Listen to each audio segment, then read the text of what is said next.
எல்லாருக்கும் நமஸ்காரம். அம்பாலோட பரிபூர்ண அனுகிரகத்தினால சௌந்தர்யலஹரி ஸ்லோகங்களை அனுபவிச்சுன்னு வந்துட்டு இருக்கோம். 30 ஸ்லோகங்கள் பார்த்தோம். இன்னைக்கு 31வது ஸ்லோகம், அதாவது தேவியோட தந்திரங்கள், அதை பார்க்க போறோம். 30வது ஸ்லோகத்துல என்ன பார்த்தோம்னா ஆத்ம உபாசனை பார்த்தோம். அதாவது அம்பாலோட அந்த ஒளி பொருந்தின உடம்பிலிருந்து வரக்கூடிய அந்த ஒளி கிரணங்கள், அது அஷ்டமா சித்திகளால சூழப்பட்டிருக்கு. அந்த மாதிரி அப்படி இருக்கக்கூடிய அஷ்டமா சித்திகளால சூழப்பட்டிருக்கக்கூடிய ஒன்ன நமஸ்காரம் பண்றேன் அப்படின்னு ஒருத்தன் தியானம் பண்றான் இல்லையா, அவனுக்கு சிவ சாயுஜ்யம் கூட ரொம்ப துச்சம் அப்படின்னு சொல்றான். துச்சமா அவன் நினைச்சுப்பானான். அவனுக்கு பிரளய காலத்துல வர காலாக்னி ஹாரத்தி செஞ்சு அவனை வணங்கும், அப்படி தியானம் பண்ற ஒருத்தனை வணங்கும் அப்படின்னு நம்ம 30வது ஸ்லோகத்துல பார்த்தோம். சோ இந்த ஸ்லோகத்துல என்ன சொல்ல வர்றார் அப்படின்னாக்க, இதுல ரொம்ப விசேஷமா ஒரு விஷயம் இருக்கு. நமக்காக அம்பாள் கருணையோட கூட சிவன் கிட்ட இருந்து நமக்கு ஒண்ணு வாங்கி தரா. அது என்னதுன்றத நம்ம லாஸ்ட்ல பார்க்கலாம்.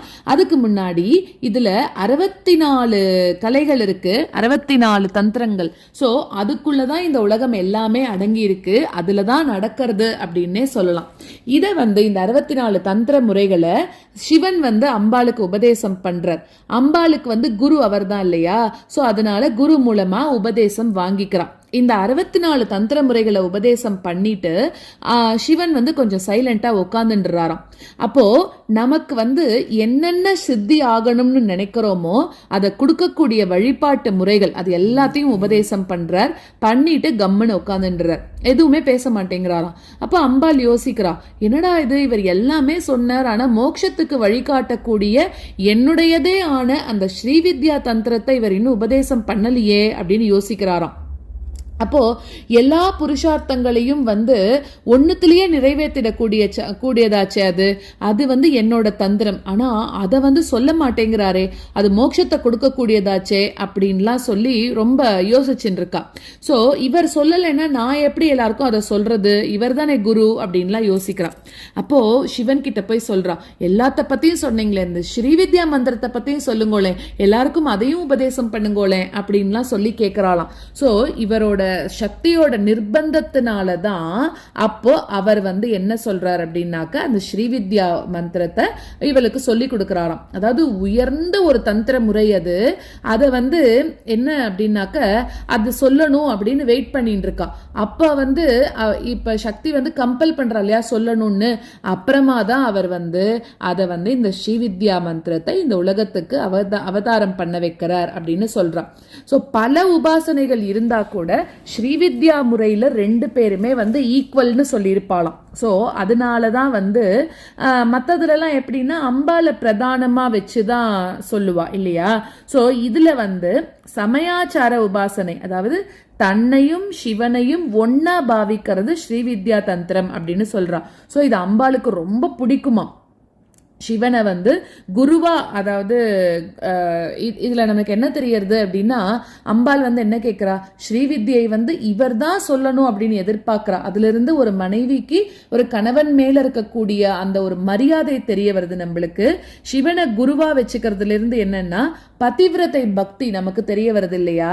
இன்னொரு விஷயம் என்னன்னா, நம்ம மேல இருக்கக்கூடிய கருணை தாய் குணத்தோட நமக்காக அந்த ஸ்ரீவித்யை வாங்கி தரா இல்லையா. 64 தந்திரங்களை நம்ம என்னைக்கு படிச்சு முடிக்கிறது, அதுக்கு சொல்றா, இவ்வளோ பெருசா இருக்கே, இப்ப இந்த மாதிரி சாதாரண மக்கள் கூட ஈஸியா தெரிஞ்சுக்கலாமே, என்னோட ஸ்ரீவித்யா மந்திரத்தை தெரிஞ்சுட்டா மோட்சத்துக்கு அது ஈஸியான வழியா இருக்குமே, அதை சொல்லுங்கோ அப்படின்னு நிர்பந்தனை பண்ணதுனால அதனால சிவன் சொல்லி கொடுக்கிறார். நம்ம ஞானத்துக்கான வழியை அம்பாள் ஏற்படுத்தி கொடுக்கிறா அப்படின்றது இந்த 31வது ஸ்லோகத்துல சொல்லப்பட்டிருக்கிறது.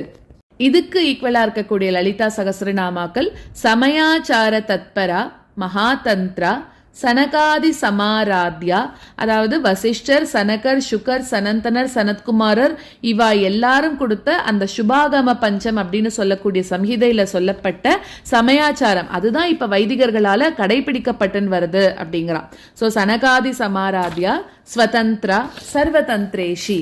ஸோ இது நம்மளுக்கு செல்வாக்கு வளரணும் அப்படின்னாக்க இந்த ஸ்லோகத்தை பாராயணம் பண்ணலாம். இதுக்கு நிவேதனம் சர்க்கரை பொங்கல், தயிர் சாதம், உளுந்து வடை. चतुष्षष्ट्या तन्त्रैः सकलमतिसन्धाय भुवनम् स्थितस्तत्तत्सिद्धि प्रसवपरतन्त्रैः पशुपतिः पुनस्त्वन्निर्बन्धाद् अखिलपुरुषार्थैकघटना स्वतन्त्रं ते तन्त्रं क्षितितलमवातीतरदिदम् चतुष्षष्ट्या तन्त्रैः सकलमतिसन्धाय भुवनम् स्थितस्तत्तत्सिद्धि प्रसवपरतन्त्रैः पशुपतिः पुनस्त्वन्निर्बन्धाद् अखिलपुरुषार्थैकघटना स्वतन्त्रं ते तन्त्रं क्षितितलमवातीतरदिदम्